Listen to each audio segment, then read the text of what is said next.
4. Yes. You guys are trainers and speakers and leaders. Stop trying to be an expert. Those days are out. Nobody cares about an expert. Nobody cares what you did. They want to know what you can do now. So rather than being an expert, be a facilitator. A facilitator. Facilitate comes from the word facile, means easy. So you draw lessons out of them. They'll find out that you're an expert. You don't have to tell them about it. Just get the brilliance is sitting in the room. Learn how to facilitate. Number 5, stop telling. Stop telling. The reason people go bored is they do this, do that, do this, do that, don't do this, don't do that, which is kind of what I'm doing anyway right now. But rather than tell, ask. How do you feel about this? So right now, do you feel some overwhelm? Do you feel excited about learning something new right now? Do you feel like if I could just do 2 or 3 of the 5 or 6 things that Blair's talking about, it's going to make a huge difference and I'm excited to learn it? Now, if you said no to all those, quit teaching because you don't deserve to be a teacher. If you're not more excited about what you teach than the people that are coming to teach you, they're coming to learn from you, you have no business being in there. So and I know you're excited about it. You wouldn't be watching this video still at this time, okay? So number 6, why teach on your own? The old style, you go in a classroom, you're in the front of the room, you do it on your own.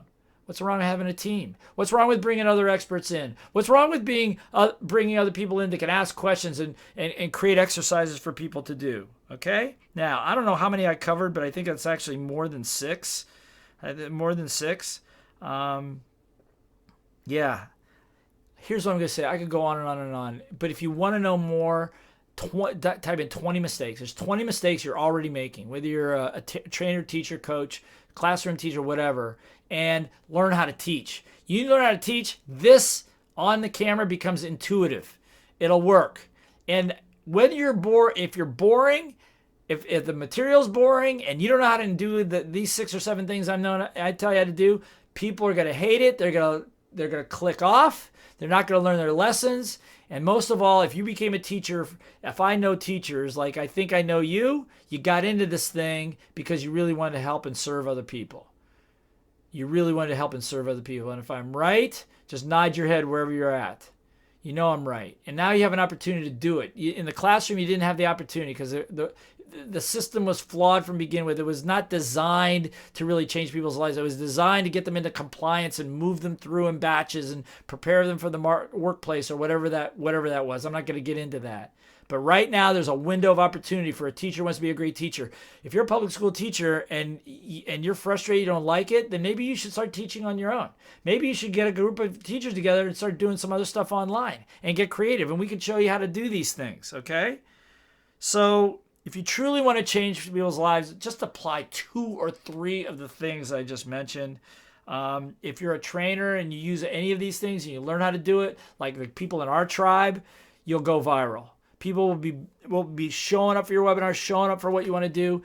I don't care how good your offers are. I don't care how good your material is. If you're dog doo boring, people are not going to be paying attention, and that's a fact. Okay? And there's no excuse for doing it. Okay? So if you want to be the best teacher, leader, facilitator in the world, then you're still listening to this, again, say 20 mistakes. Type in 20 mistakes. I'll send you a whole piece on 20 more things that you can do or avoid doing. I tell you what you're doing that's not working and then what to do to avoid it.